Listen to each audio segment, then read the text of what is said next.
आदिवासी जो नेता हैं वो ओबीसी के सीट पे आके चुनाव लड़ रहे हैं, जनरल पे लड़ रहे हैं, जिसके कारण हमारा आरक्षण वहाँ से खत्म हो जा रहा है। कल्पना मैडम कहाँ से चुनाव लड़ती हैं? ओबीसी बहुल क्षेत्र है वो, गांडेर, वहाँ से जीत के आई। इससे पहले 2-3 टर्म देख ले तो सोनकार जी रहे, वर्मा जी रहे, विधायक रहे, ओबीसी मूलतः रहे। कोई ओबीसी लड़का आदिवासी सीट से नहीं लड़ सकता क्योंकि आरक्षण है। तो आप अपने आदिवासी सीट से लड़िए, वहाँ से सदन में जाइए। हमारे ओबीसियों का आरक्षण खाना बंद कीजिए इस राज्य में कि 120 जाति में सिर्फ 27 क्यों, कम से कम 30 होनी चाहिए। तमिलनाडु में 69% है ST SC OBC की, तो यहाँ क्यों नहीं? यहाँ के अध्यक्ष केशव महतो जी, उन्हें सीधा कहना चाहिए कि 27% आरक्षण बोल के सत्ता में आए थे, बिना बोले हुए सत्ता में नहीं आया आकाश भाई। और हर बार मजाक कर रहे हैं लोग। 2 टर्म हो गया, जब इस सत्ता पे बैठ जाती हैं पार्टियां, उसके बाद भीख मंगवाती हैं। अरे तुम क्यों आए हो? ओबीसी चलो जहाँ जाओ कि अगर ओबीसी की हालत अच्छी है तो किस किस जिले में अच्छी है? आप गुमला चले जाइए, वहाँ आप चुनाव नहीं लड़ सकते हैं, ओबीसी अच्छे खासे हैं। लोहरदगा चले जाइए, वही हाल है आपका। आप इधर पलामू आ जाइए, वहाँ आरक्षण सीट है। अगर लोकसभा जाना तो आप कहाँ जाएगा? ओबीसी क्या रोएगा? झारखंड में पिछले 2 टर्म्स के अगर आप विधानसभा चुनाव को देखेंगे तो वहाँ जो पॉलिटिकल पार्टियां कैंपेन करती हैं उनका सबसे बड़ा एक जो मसला होता है वो ओबीसी आरक्षण की सीमा को बढ़ाने का होता है। तमाम राजनीतिक दल इस बात का वादा करते हैं कि वो सत्ता में आए तो ओबीसी के आरक्षण की सीमा को बढ़ाएंगे। आपको जानकारी है कि राज्य में लगभग 55% की आबादी पिछड़ा वर्ग से यानी ओबीसी समाज से आती है। इनको आरक्षण कितना मिलता है? महज 14%, जबकि 27% की सीमा पहले तय थी, उसको बाबूलाल मरांडी की सरकार ने कम कर दिया था। और उस ओबीसी की आबादी में झारखंड के अंदर लगभग 120 से ज़्यादा जातियां हैं। अगर हम राज्य के केंद्र के हिसाब से बात करें तो लगभग 167 से ज़्यादा जातियां पूरे देश के अंदर, लेकिन झारखंड में 120 से ज़्यादा जातियां हैं। अब आप सोचिए कि 120 से ज़्यादा जातियों को मात्र 14% आरक्षण मिलता है। हर बार राजनीतिक दल के बड़े बड़े अगुवा इस बात को कहते हैं, बड़े बड़े आंदोलन होते हैं, लेकिन धरातल पर कुछ नहीं है। फिलहाल रघुवर दास की सरकार थी, जब रघुवर दास मुख्यमंत्री थे, उन्होंने भी इस बात को कहा था कि ओबीसी के आरक्षण की सीमा को बढ़ाने के लिए हम काम करेंगे। फिर 2019 में हेमंत सोरेन ने चुनाव प्रचार में इस बात को डाला, अपने मैनिफेस्टो में डाला। 2024 के मैनिफेस्टो में मजबूती से इस बात को रखा गया, बाकायदा कोशिश की गई, प्रस्ताव पारित किया गया, लेकिन बात नहीं बन पाई है अभी तक।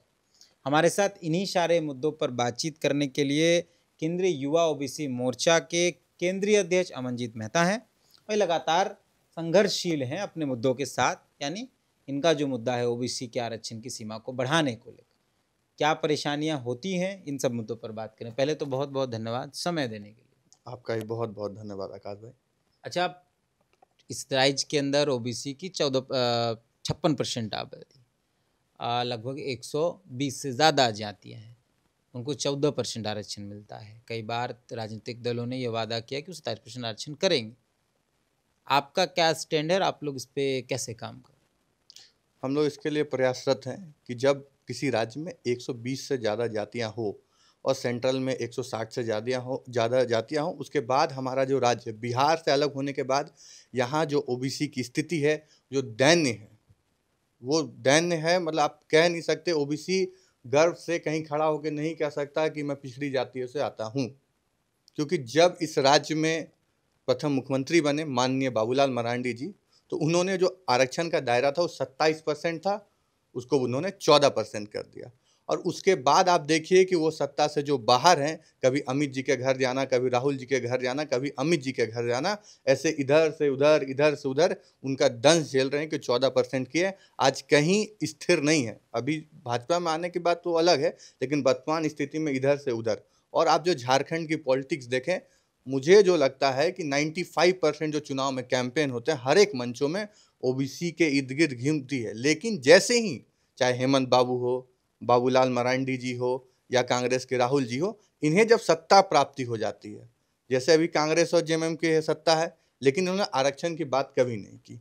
एक बार गवर्नर हाउस में भेज दिया, उसके बाद तो मुझे कभी नहीं दिखा। जैसे नहीं, राहुल गांधी लगातार आंदोलन कर रहे हैं पिछड़ों की आबादी के अनुसार उनको आरक्षण मिले। दिल्ली में आंदोलन चल रहा है, अभी कुछ दिन पहले ही दिल्ली में कार्यक्रम हुआ है। जो व्यक्ति, मैं मान रहा हूँ, दिल्ली में कार्यक्रम करा, सरकार राज्य में है, कैसे विश्वास करें? यहाँ दे आरक्षण। यहाँ से तो कांग्रेस के कई नेता गए, हाँ, हाँ, तो भले नहीं बोल पा रहे हैं, कुछ होगा, लेकिन वहाँ नहीं तो उनकी दिक्कत है, क्यों नहीं बोल पा रहे हैं? मुझे केशव प्रसाद जो यहाँ के अध्यक्ष केशव महतो जी, उन्हें सीधा कहना चाहिए कि 27% आरक्षण बोल के सत्ता में आए थे, बिना बोले हुए सत्ता में नहीं आया आकाश भाई। और हर बार मजाक कर रहे हैं लोग। 2 टर्म हो गया, एक बार बस राजभवन गया, रमेश भी उस समय थे, वापस कर दिए, कुछ नहीं पता चला। उसके बाद सरकार कभी नहीं बोली। और कल्पना मैडम तो हर एक मंचों से कह रही थी इस चुनाव में कि हम 27% आरक्षण देंगे। मैं तो मांग करता हूं कि 27% जो दायरा उससे ज़्यादा होगा। आप आंकड़े निकाल के हम लोग देख सकते हैं कि 120 जाति में सिर्फ 27 क्यों, कम से कम 30 होनी चाहिए। तमिलनाडु में 69% है ST SC OBC की, तो यहाँ क्यों नहीं? तमिलनाडु में 69% है ST SC OBC की मिला के, 50% सिर्फ OBC को। तो होना चाहिए ना, क्योंकि वो OBC वहाँ पे ज़्यादा है। उन्होंने उनके मुख्यमंत्री में दिखा, तो हमारे मुख्यमंत्रियों को भी दिखना चाहिए था। एक बात रघुवर जी ने इस पे थोड़ा सा ध्यान दिया, उसके बाद वो तो सत्ता से बाहर है। तो क्या किन किन क्षेत्रों में नुकसान देख पाते हैं? क्या क्या बड़ा जो नुकसान है OBC वर्ग को या पिछड़ी जातियों को होता है अगर 14% आरक्षण ही रहा तो? सबसे पहले तो पढ़ाई लिखाई में एकदम होता है।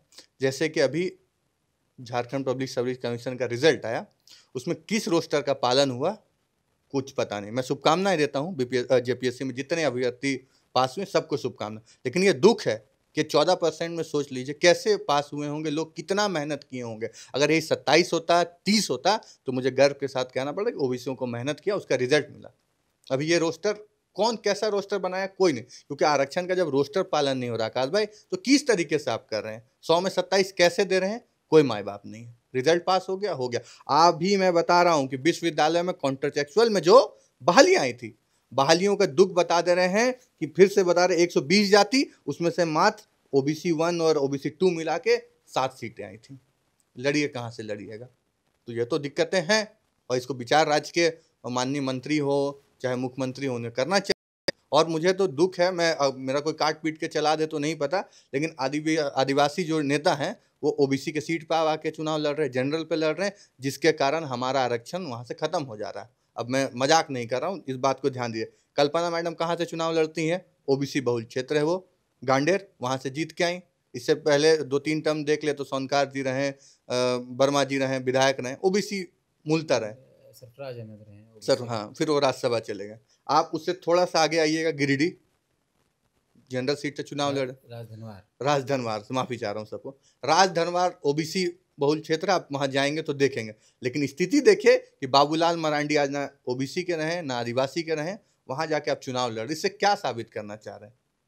और एक चीज है कि जब बिल बनता है तो ये ज्यादा आते हैं, से लड़ती हैं सीतासोर। हाँ, तो आप समझ जाइए, और कोई सीट होता तो वहां से भी जनरल लड़ते।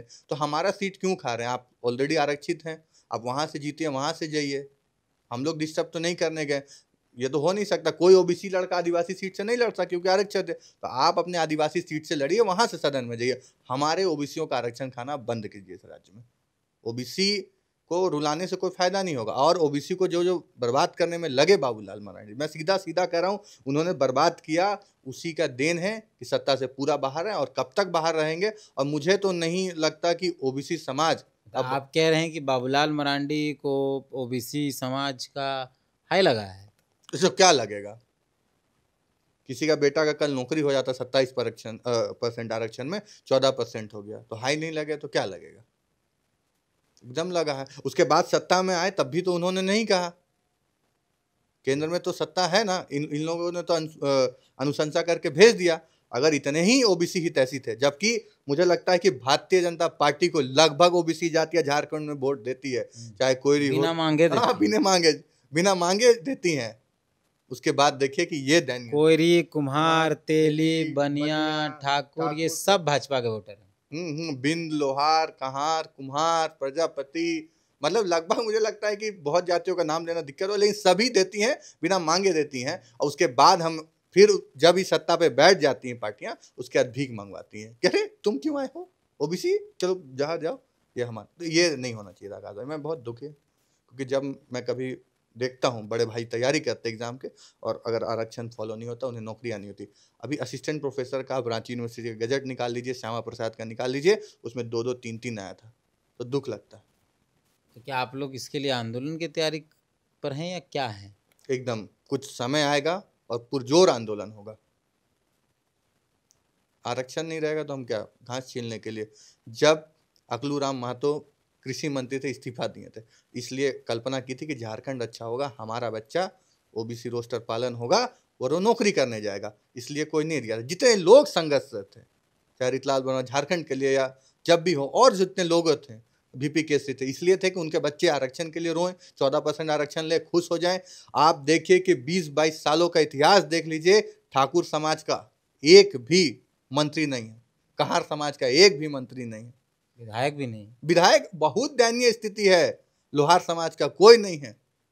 इतनी दयनीय स्थिति है कि आप पूछ नहीं सकते हैं उन लोग कहाँ हैं, किस हाल में जी रहे हैं। ओबीसी, मैं तो बार बार कह रहा हूँ कि ओबीसी की हालत यहाँ बद से बदतर है, कुत्ता के बराबर है। कोई घी दे दिया तो ठीक है, और वो भी घी खाने के बाद कुत्ता घी पचता नहीं, मर जाता है, ये वाली स्थिति है। अगर मैं गलत कर रहा हूँ तो आप मुझे रोक सकते हैं, या जो सुन रहे हैं वो लोग बताएं कि अगर ओबीसी की हालत अच्छी है तो किस किस जिले में अच्छी है। आप गुमला चले जाइए, वहाँ आप चुनाव नहीं लड़ सकते हैं, ओबीसी अच्छे खासे हैं। लोहरदगा चले जाइए, वही हाल है आपका। आप इधर पलामू आ जाइए, वहाँ आरक्षण सीट है। अगर लोकसभा जाना तो आप कहाँ जाएगा, ओबीसी क्या रोएगा।